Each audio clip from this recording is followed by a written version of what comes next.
Welcome to Business Women Australia's radio show. I'm Sally Barker. Each week I'll be talking with a leading member of BWA. These inspiring business leaders are very generous in sharing their stories, insights and expertise with us. Joining me on the show today is Tanuja Sanders from the Satya Olive Company and Company Director Lyn Hawkins, proud station sponsors. How did I go with the pronunciation of your name? Very good. Very good? Mm. Oh, It's wonderful. actually right. Oh, good. And it's Satya. Satya. Satya. Satya. Wonderful. Now, today we're talking all about success, choices, and outcomes. Now, you have quite an interesting background. Would you like to run us through what that is? Well, there are many definitions of success, but one that stands out for me is success is about liking yourself, liking what you do, and liking how you do it. And there is another definition that I love about success. Success is peace of mind. It is a direct result of self satisfaction, knowing that you've done your best to become the best you are capable of becoming. They're wonderful examples There of are success. wonderful success definitions out there, but these are the two that stand out for me. And successful people, they don't just settle to live their lives. They actually live the lives that they want to live and they believe they deserve. So Tanuja, you have this incredible background as a master's qualified engineer. So how has success played out in your life? Well, it's all about making choices that consciously or unconsciously that you make. Successful people, they make choices that are that make improve their chances of success. Now, we don't, as a child growing up, I had my grandmother. I really resented her. She used to say, "Girls' place is in the kitchen." And girls are born to serve men. My father, on the other hand, who was a learned engineer, he used to say otherwise. He used to say, you can achieve anything in life if you put your mind to it. And growing up as a 5 or 6 year old, I was unfortunately a victim of a abuse that no child deserves, and I didn't have a choice and I wasn't protected from it. But don't we all have past experiences that we carry with us, which become our insecurities, what we call baggage? And baggage does weigh you down, doesn't it? I mean, that's what it is. Baggage, in its literal word, is it weighs you down.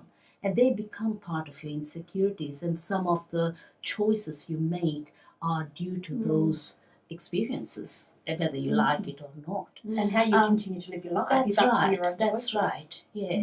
So you see, I made a choice. I made a conscious choice. I had this fear and resentment of male gender growing up, and I made a choice of becoming an engineer. That was a conscious choice. I loved, this love for numbers was instilled by my father.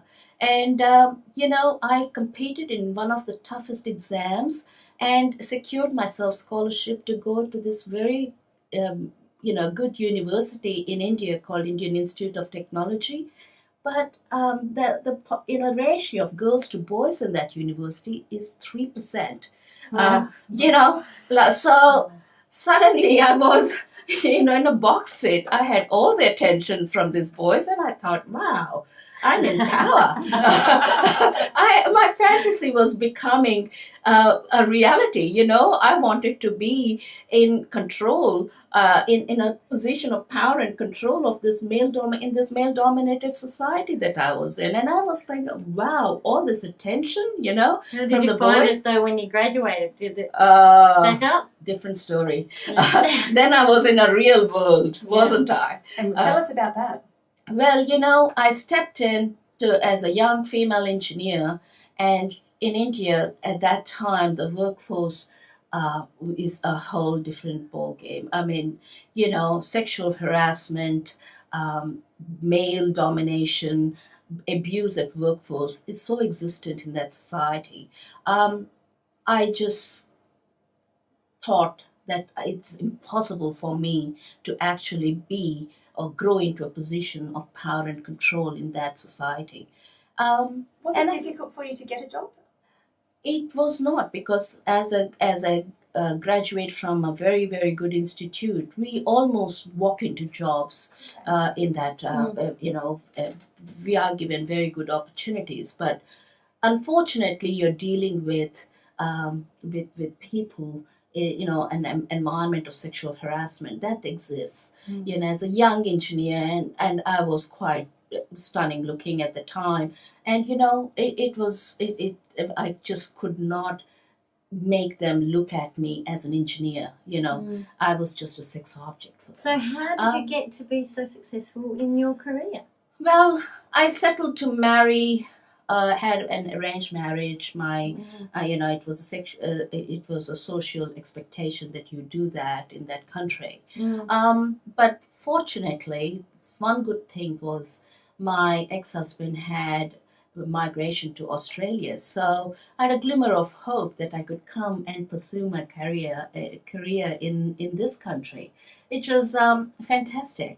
But then I came here and I realized that I was in an abusive relationship. So Well, and a long way from home. yes, in this new world, in abusive relationship with a young child, and I was pursuing masters in engineering by then in Monash University, and it was a struggle. And 4 years later, when I made a choice of walking away from that marriage, not only I had to face rejection from the Indian community in Australia, but I was emotionally and financially broke. My fantasy that I had, I was working very hard in a reverse gear to going further and further away from it. I was face to face with all my insecurities. I someone told me once, why should anyone like you if you can't like yourself? And it is so true. That's a very good question. I had to make a choice.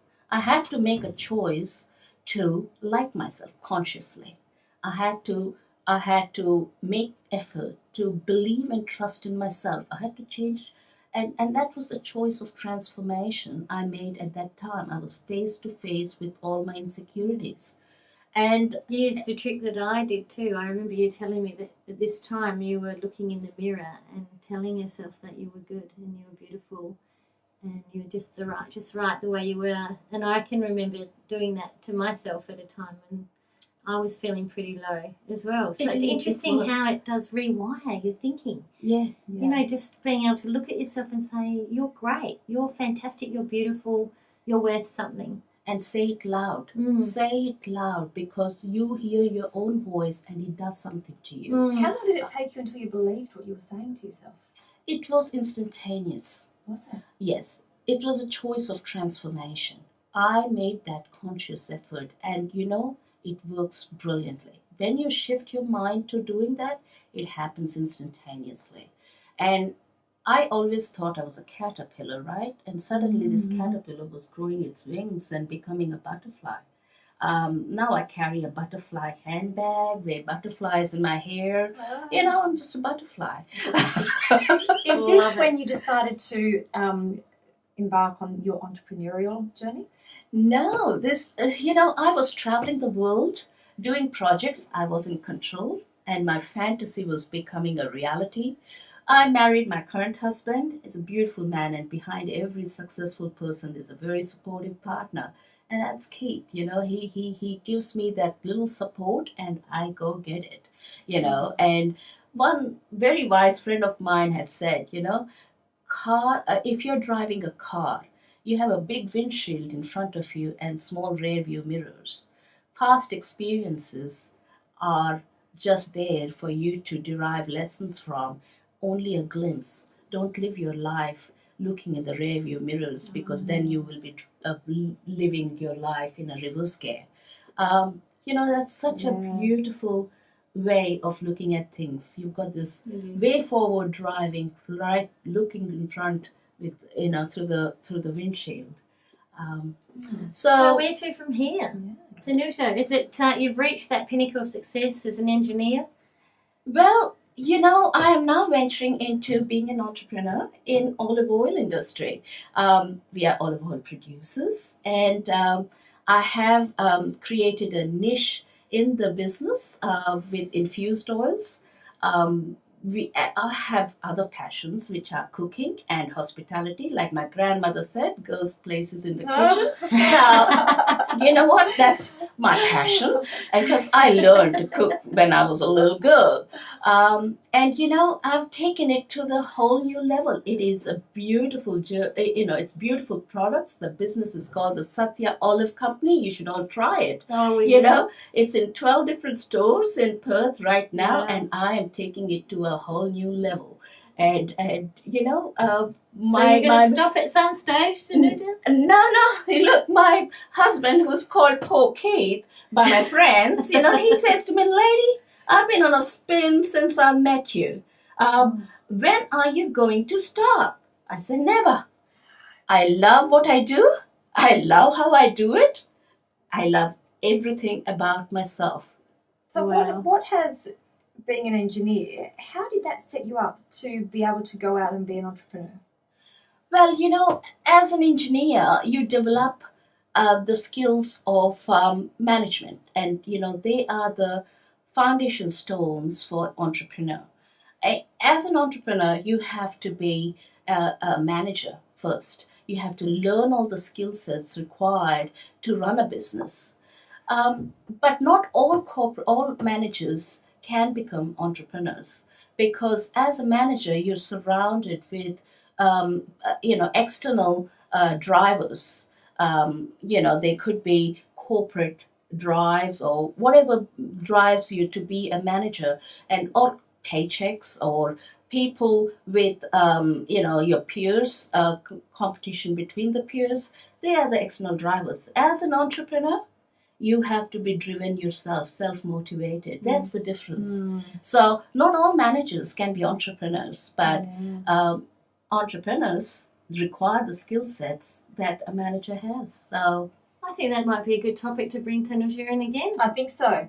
You should give us some tips on becoming an entrepreneur and what traits you need to possess to be able to do that. Yeah, absolutely. Would you do that? Very much so. Thank you very much. Wonderful. Thank you so much for joining us on Business Women Australia's radio show. Tanuja Sanders from the Satya, is that right? Satya Olive Company, and Company Director Lyn Hawkins, proud station sponsors.